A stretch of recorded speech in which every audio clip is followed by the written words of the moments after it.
मौजूद हूँ राजधानी लखनऊ के ठाकुरगंज इलाके में स्थित संयुक्त चिकित्सालय, जिसे टीबी हॉस्पिटल भी कहा जाता है। दर्शकों, आप जानते हैं कि जिस तरह से पूरे देश में कोरोना की दूसरी लहर चल रही है और महाराष्ट्र से शुरू हुई, महाराष्ट्र की स्थिति क्या है आपने वो भी देखी, और दिन पर दिन इस तरह के मामले संक्रमण के बढ़ते जा रहे हैं। और उत्तर प्रदेश की राजधानी में भी लगभग 1154 केसेस आज की डेट तक आ चुके हैं। 9 मौतें हुई हैं इस मामले में। सरकार की तरफ से क्या कुछ इंतजाम किए गए हैं, ऐसी तमाम तस्वीरें हमने आपको लखनऊ से दिखाई हैं और अन्य जनपदों से भी दिखाई है।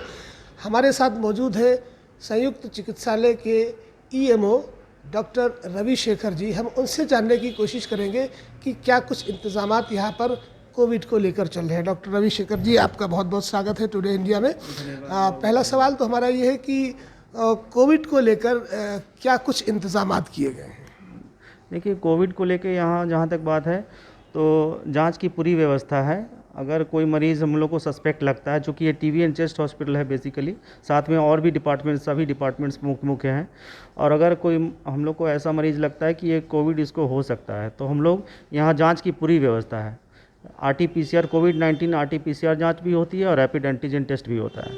तो उसमें हम लोग, अगर लगता है हमको कि सस्पेक्टेड कोविड पेशेंट हो सकता है, तो हम लोग इनको जांच कराते हैं। यहीं पर जांच फ्री ऑफ कॉस्ट होती है। दूसरी चीज़ ये है कि और अगर उसमें पॉजिटिव, कोई पेशेंट पॉजिटिव आता है, तुरंत हम लोग उसको रेफ़र करते हैं कि आप अपना इलाज, कोविड हॉस्पिटल बगल में ही है, मेडिकल कॉलेज में भी उसकी बहुत अच्छी व्यवस्था है, यहाँ से 5 मिनट की दूरी पे। एक सवाल ये है कि जैसे कि यहाँ पर मैंने भी देखा आइसोलेशन वार्ड बना रखे हैं। कितने संख्या में लोग यहाँ पर आइसोलेट किए जा सकते हैं? यहाँ पर 3 वार्ड हैं आइसोलेशन के। तो उसमें अगर हम लोग को लगता है कि कोई पेशेंट इस लायक है कि वो सस्पेक्टेड है, तो उसको वहाँ पर हम लोग रखते हैं जब तक कि रिपोर्ट कोविड की नहीं आ जाती है। लॉकडाउन पीरियड में कई बार ऐसा देखा गया कि तमाम आइसोलेशन सेंटर में भी गया, वहाँ पर देखा कि जो आइसोलेशन सेंटर बनाए गए थे उसमें पर्याप्त व्यवस्था नहीं रखी। जैसे पीने का पानी है, गंदा पानी मिल रहा था, या साफ़ सफाई का जो इंतज़ाम होता है वो भी ऐसा कुछ खास नहीं दिखाई दिया। क्योंकि ये आप हॉस्पिटल जो है एक डेंस पॉपुलेशन में आता है, तो उसमें क्या कुछ ऐसे इंतज़ाम किए हैं कि अगर लोगों को यहाँ पर आइसोलेट करना पड़े तो उनके पीने के पानी का या और तरह की जो प्रिकॉशंस होते हैं उसके लिए? तो उसके हिसाब से साफ़ सफाई की पूरी व्यवस्था है। यहाँ पर सैनिटाइज़र वगैरह भी उपलब्ध है, मास्क वगैरह भी उपलब्ध है। हम लोग सब कुछ अवेलेबल कराते हैं और उसी हिसाब से फर्दर उनको इंस्ट्रक्शंस भी दिए जाते हैं।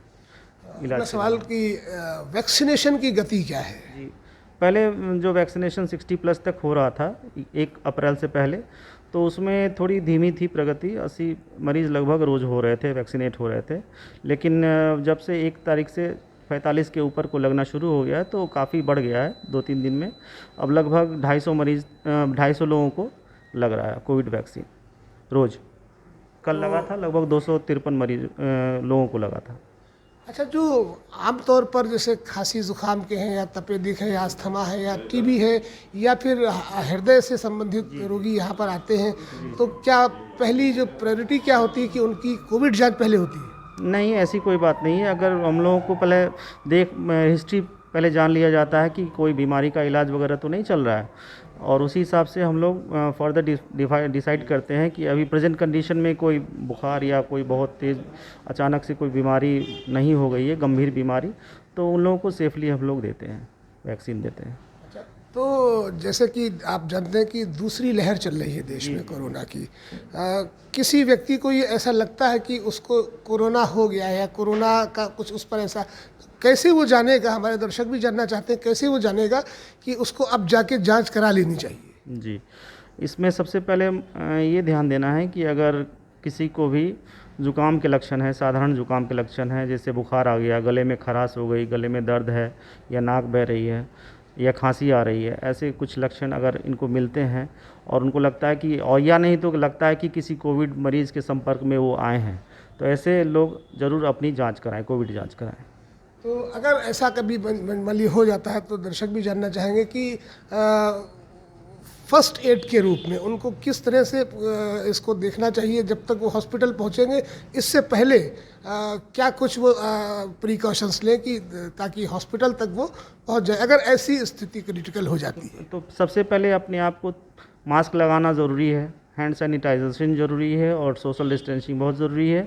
और आप जल्द से जल्द अपनी जांच कराएं, दूरी बना के रखें अपने परिवार के लोगों से और बाकी लोगों से। चलिए, तो दर्शकों, आपने देखा कि हमने अभी बात की संयुक्त चिकित्सालय लखनऊ में डॉक्टर रविशेखर जी से। उन्होंने बताया कि कोविड को लेकर अगर कोई ऐसा अंदेशा लगता है कि वो उस पर उनका जो है उससे अफेक्टेड हो गए हैं, क्या उन्हें करना चाहिए कि मास्क लगाए, सैनिटाइज़र करें और सोशल डिस्टेंसिंग का पालन करें, और जो निकटतम हॉस्पिटल हो वहाँ जाकर इसकी पहले जांच करा लें। यूँ तो पूरे देश में कोरोना की लहर चल रही है, लेकिन सवाल यहाँ पर बड़ा खड़ा हो जाता है कि जिस तरह से राज्यों की सरकारें बार बार बाज़ारों में या मॉल्स में या स्कूलों को बंद करा रही हैं या कार्यालयों को बंद करा रही हैं, ये कदम तो अच्छा है, लेकिन साथ ही साथ में देश में अभी उत्तर प्रदेश में पंचायती चुनाव शुरू होने वाले हैं और देश के 5 राज्यों में चुनाव चल रहे हैं, जिसमें पश्चिम बंगाल, आसाम, तमिलनाडु और अन्य राज्य भी है। तो वहाँ पर जिस तरह से चुनावी रैलियों में लोगों का हुजूम इकट्ठा हो रहा है, लाखों की भीड़ इकट्ठा हो रही है, सरकार को और केंद्र की मोदी सरकार को इस पर भी ध्यान देना चाहिए, क्योंकि इतनी ज़्यादा भीड़ जहाँ पर इकट्ठा होगी और उसमें 1 या 2 भी कैरियर हुए तो देश में कोरोना संक्रमितों की स्थिति क्या होगी और मौतें कितनी होंगी, कब्रिस्तान और शमशान घाट शायद कम पड़ सकते हैं। इसका भी ध्यान प्रधानमंत्री नरेंद्र मोदी जी को रखना होगा कि इस तरह की चुनावी रैलियों में जो संख्या है उसको घटाने की ज़रूरत है। और उत्तर प्रदेश के मुख्यमंत्री योगी आदित्यनाथ जी अपनी प्रतिबद्धता को बार बार दोहराते चले आ रहे हैं कि हम पूरी तरह से तैयार हैं, कोरोना से तैयार है, लेकिन पंचायती चुनाव में गांव की सरकारें जो बनाई जा रही हैं उसके लिए जो चुनाव प्रचार चल रहा है उसमें भीड़ को नियंत्रित करने की भी व्यवस्था करनी होगी। फिलहाल के लिए इस खास कार्यक्रम में इतना।